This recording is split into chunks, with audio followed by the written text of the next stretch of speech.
السلام علیکم عزیز طلباء طالبات، امید کرتی ہوں کہ آپ سب اپنے گھروں میں خیر و عافیت سے ہوں گے اور اسی کے ساتھ یہ بھی توقع ہے کہ آپ نے اپنا کام بخوبی سر انجام دیا ہوگا۔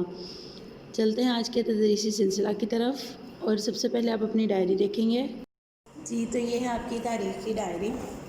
دن ہے آج منگل، تاریخ ہے آج 28 جولائی 2020، تدریسی سلسلہ نمبر 10، جماعت ہفتم، مضمون ہے آپ کا تاریخ۔ ڈائری آج آپ کی جائے گی باب نمبر 2، پڑھائی یاد کریں گے، جس میں ہم کتاب صفحہ نمبر 38، کتاب صفحہ نمبر 38 میں آج ہم کیا پڑھیں گے؟ ابتدائی حالات زندگی، شاہ جہاں کا دور حکومت، شاہ جہاں کی ابتدائی حالات زندگی اور اس کا دور حکومت۔ بسم اللہ الرحمن الرحیم۔ جماعت ہفتم، یہ آپ کا کتاب صفحہ نمبر 38 ہے، جس پہ آپ کا سب سے پہلا عنوان ہے شہاب الدین محمد شاہ جہاں۔ ان کا مختصر سے تعارف کروا دیتی ہوں آپ کو پہلے، اس کے بعد مزید تفصیل جو ہے وہ ہم ریڈنگ پہ پڑھیں گے۔ ان کی ولادت 1592 میں ہوئی تھی لاہور میں۔ ان کا نام خرم رکھا گیا۔ شاہ جہاں ان کو لقب دیا گیا تھا تخت نشینی کے بعد۔ آپ نے 1628 میں دور حکومت جو تھا وہ بادشاہت سنبھالی۔ 1627 میں ان کے والد کی وفات کے بعد 1628 میں انہوں نے بادشاہت سنبھال لی۔ مزید ان کے بارے میں ہم ریڈنگ میں پڑھیں گے۔ ابتدائی حالات زندگی، 1627 میں جہانگیر کا انتقال ہوا۔ جنوری 1628 میں جہانگیر کا بیٹا بادشاہ بنا۔ شاہ جہاں کا اصل نام خرم تھا۔ تخت نشین ہونے کے بعد اس نے شہاب الدین محمد شاہ جہاں کا لقب اختیار کیا۔ شہزادہ خرم کی ولادت 1592 میں لاہور میں ہوئی۔ اکبر کی ایک بیوی رقیہ سلطانہ نے اسے گود لے لیا۔ خرم کی تعلیم و تربیت کی طرف خصوصی توجہ دی گئی۔ بہت سے عالم اور فاضل لوگوں کو تعلیم دینے پر مامور کیا گیا۔ مامور سے مراد کہ بہت سے عالم اور فاضل لوگ اسے تعلیم دینے کے لیے بلوائے جاتے تھے۔ خرم نے جلد ہی مروجہ تعلیم سے فراغت حاصل کر لی، یعنی ابتدائی تعلیم جو تھی انہوں نے بہت جلد حاصل کر لی اور فن سپاہ گری سیکھنے کی طرف توجہ دی، یعنی انہیں تعلیم کی طرف جو تھی بہت جلدی وہ اسٹڈیز سے اپنے فری ہو گئے تھے، یعنی وہ تعلیم سے بہت جلدی فارغ ہو گئے تھے اور پھر انہوں نے اپنے سپاہ گری سیکھنے کی طرف توجہ دی۔ اس سلسلے میں اس نے شمشیر زنی، تیر اندازی، نیزہ بازی، شہ سواری اور بندوق چلانے کے فن سیکھے۔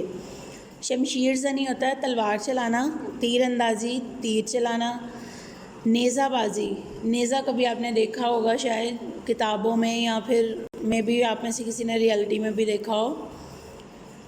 ایک ڈنڈا سے بنا ہوتا ہے اور اس کے اوپر تیر کے مانند جو ہے وہ لوہے کا ایک آلہ سا لگا ہوتا ہے، اسے نیزہ کہتے ہیں، اور اس کو چلانے کا ہنر سیکھنا کیا ہوتا ہے؟ نیزہ بازی۔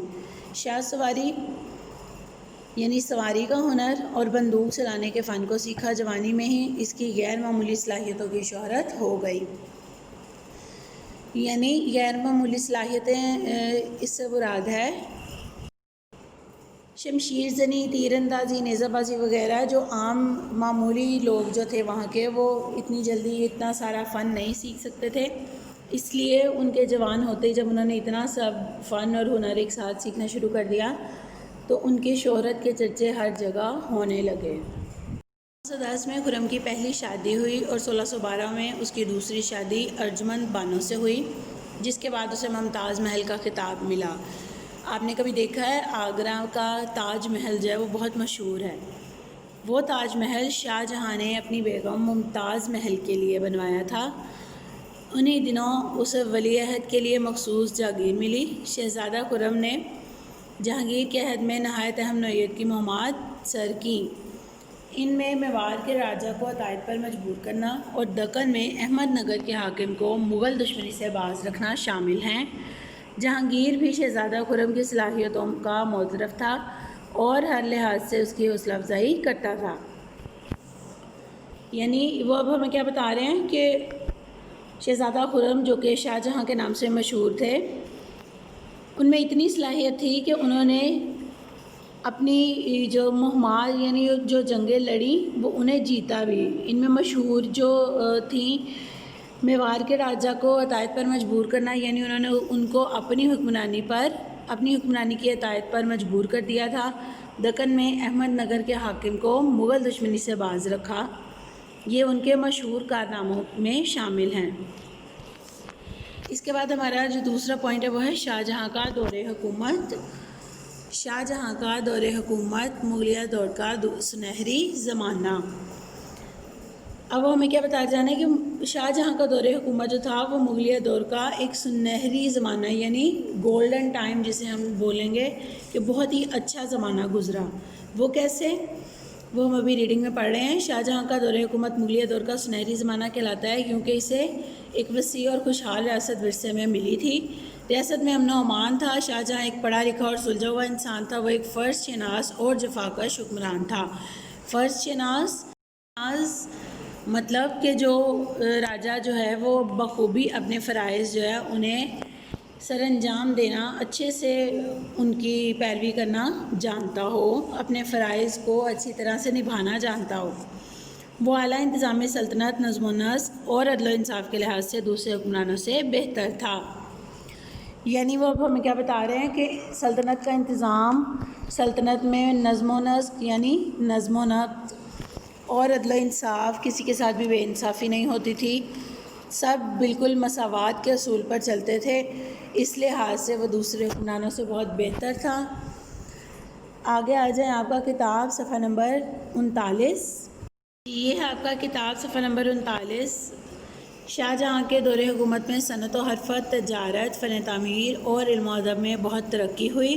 شاہ جہاں نے دربار میں غیر اسلامی رسومات اور سجدہ تعظیمی کو ختم کر دیا۔ اس نے قمری سن رائج کیا۔ اس نے اپنے دربار میں اسلامی تقریبات بڑے اہتمام سے منانے کا اہتمام کیا۔ اس پیراگراف میں وہ ہمیں کیا بتا رہے ہیں کہ شاہ جہاں کے دور حکومت میں صنعت و حرفت، تجارت، فن تعمیر اور علم و ادب میں بہت زیادہ ترقی ہوئی۔ یعنی علم و ادب میں ترقی سے مراد نظم، نثر، کتابیں لکھی جاتی تھیں۔ مختلف قسم کے شعراء اور مصنف کو بہت زیادہ ترقی حاصل ہوئی۔ پھر صنعت و حرفت میں بھی ترقی ہوئی، یعنی طرح طرح کی تجارت ہونے لگی۔ اس کی کوشش تھی کہ اس کی ریاست میں ہر قسم کی چیز موجود ہو۔ تجارت میں بہت زیادہ بہتری آئی۔ فن تعمیر یعنی بلڈنگز کا بننا، ان میں باریک پیچی کاری کا کام ہونا، اس طرح کی جو نفاست تھی وہ بہت زیادہ تھی۔ اس کی ایک بہت بڑی اگزامپل جو میں نے آپ کو پہلے پیچھے بھی دی ہے، تاج محل، جو کہ اس نے اپنی بیگم ممتاز کے لیے بنوایا تھا، وہ بھی انہی فن تعمیر میں شامل ہو جاتی ہے۔ شاہ جہاں نے دربار میں پھر بہت سی غیر اسلامی رسومات کا ختم کر دیا۔ سجدہ تعظیمی یعنی تب روایت تھی کہ بادشاہ کو جو ہے ساری عوام بادشاہ کو دربار میں آتے ہوئے سجدہ کرتی تھی، اس سجدے کو ختم کروا دیا گیا، کیونکہ سجدے کا حق صرف اللہ تعالیٰ کو ہے۔ وہی ایک واحد ذات ہے جس کے سامنے انسان سجدہ کر سکتا ہے۔ پھر اس نے اسلامی کیلنڈر یعنی قمری سن، چاند کی تاریخ کے لحاظ سے جو دن بدلتے ہیں، وہ کیلنڈر جو تھا اس نے متعارف کروایا تھا۔ قمری سن سے مراد یہاں پہ قمری سال ہے، یعنی چاند کے مطابق جو تاریخ بدلتے ہیں دن۔ پھر اس نے اپنے دربار میں اسلامی تقریبات کا اہتمام بھی کیا۔ اس سے پہلے یا اس کے ساتھ جو حکمران تھے ان میں سے کسی نے بھی اس طرح کا کردار ادا نہیں کیا تھا۔ امید ہے آپ کو شہاب الدین محمد شاہ جہاں کے متعلق، اس کی لائف، اس کی زندگی کی تاریخ کے متعلق سمجھ آئی ہوگی، اور امید کرتی ہوں کہ آپ نے اسے بخوبی یاد بھی کرنا ہے اور بہت اچھے سے سمجھ کے پڑھنا ہے۔ اپنا بہت خیال رکھیے، گھروں میں محفوظ رہیے۔ خدا حافظ۔